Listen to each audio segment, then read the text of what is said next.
ಹಾಗೆ ಮೇಲಕ್ಕೆ ಎದ್ದಂಥ ವ್ಯಕ್ತಿ ಒಂದು ಕೊಳಕಾಗಿರುವಂಥ ಜುಬ್ಬ ಮತ್ತು ಪಂಚೆ ಹಾಕೊಂಡಿರ್ತಾನೆ.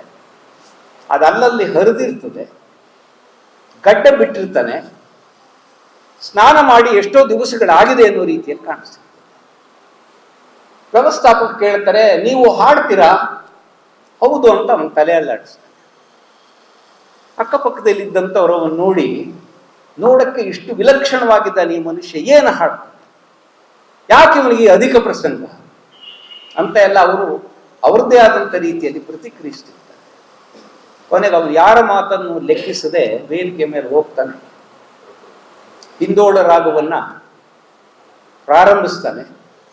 ನಿಧಾನವಾದ ಗತಿಯಲ್ಲಿ ಪ್ರಾರಂಭ ಮಾಡಿ ಮಾಡಿ ಅದು ಒಂದೊಂದೇ ಅಂತ ಏರ್ತಾ ಏರ್ತಾ ಏರ್ತಾ ಮೇಲಕ್ಕೆ ಹೋದಾಗ ಇವನೇನು ಹಾಡ್ತಾನೆ, ನೋಡಕ್ಕೆ ಕೊಳಕನಂತೆ ಕಾಣ್ತಾ ಇದ್ದ.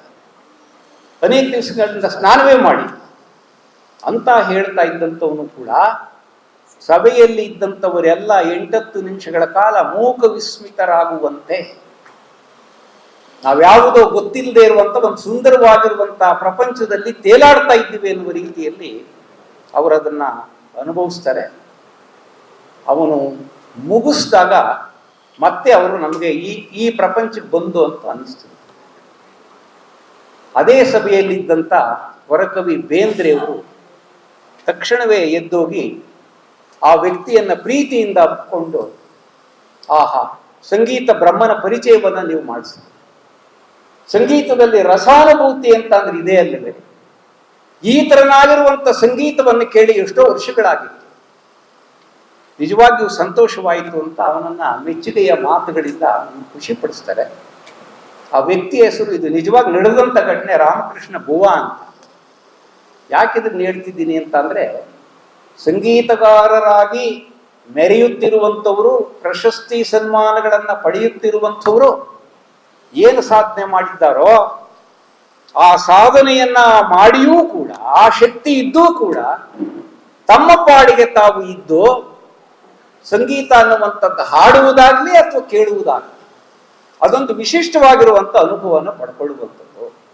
ನಾವು ಆಡುವ ಜನಪದ ಗೀತೆ ಇರ್ಬೋದು, ಒಂದು ಭಾವಗೀತೆ, ಸುಗಮ ಸಂಗೀತ ಇರ್ಬೋದು, ಶಾಸ್ತ್ರೀಯ ಸಂಗೀತ ಇರ್ಬೋದು, ಹಿಂದೂಸ್ತಾನಿ ಇರ್ಬೋದು, ರಂಗಗೀತೆ ಇರ್ಬೋದು, ಇವೆಲ್ಲದರೊಳಗೂ ಕೂಡ ಆ ಶಕ್ತಿ ಇದೆ.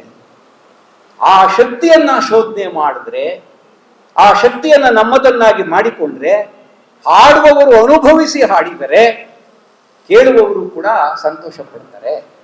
ಅಂದ್ರೆ ಎಚ್ ವಿ ಹನುಮಂತು ಮಾಡ್ತಾ ಇರುವಂತ ಪ್ರಯತ್ನ, ಮೂರ್ತಿ ಮಾಡ್ತಾ ಇರುವಂತ ಪ್ರಯತ್ನ, ಅದ ಉಳಿದವರು ಅವರ ತಂಡದವರು ಸಹಕಾರ ನೀಡ್ತಾ ಇರುವಂತ ಪ್ರಯತ್ನ, ಈಗ ವಿನಯ್ ಕುಮಾರ್ ಅಳವಡಿಸಿಕೊಂಡಿರುವ, ಇನ್ನೂ ಅಳವಡಿಸಿಕೊಳ್ಳಬೇಕಾದದ್ದು ಬೇಕಾದಷ್ಟು ಇರುವ, ಅದನ್ನ ಪ್ರಾಮಾಣಿಕವಾಗಿ ಮಾಡ್ತೀನಿ ಅಂತ ಪ್ರತಿಕ್ರಿಯಿಸಿದ ರೀತಿಯಿಂದ ನಾವಿನ್ನೂ ಏರಬೇಕಾದಂಥ ಎತ್ತರ ಇದೆ, ಹೋಗಬೇಕಾದಂಥ ದಾರಿ ಇದೆ. ಅಲ್ಲಿಗೆ ನಾವೆಲ್ಲರೂ ಕೂಡ ಹೋಗೋಣ. ನಾವು ಸಂತೋಷವನ್ನು ಅನುಭವಿಸಿ ಬೇರೆಯವ್ರಿಗೂ ಕೂಡ ಸಂತೋಷವನ್ನ ಈ ಸಂಗೀತದ ಮೂಲಕ, ಗಾಯನದ ಮೂಲಕ, ರಂಗಭೂಮಿಯ ಮೂಲಕ ನಾವು ಕೊಡೋದಕ್ಕೆ ಸಾಧ್ಯ ಇರ್ತದೆ. ಅದನ್ನು ಮಾಡೋಣ ಅಂತ ಹೇಳಿ ಇವತ್ತಿನ ಈ ವಿಶಿಷ್ಟವಾದಂಥ ಕಾರ್ಯಕ್ರಮಕ್ಕೆ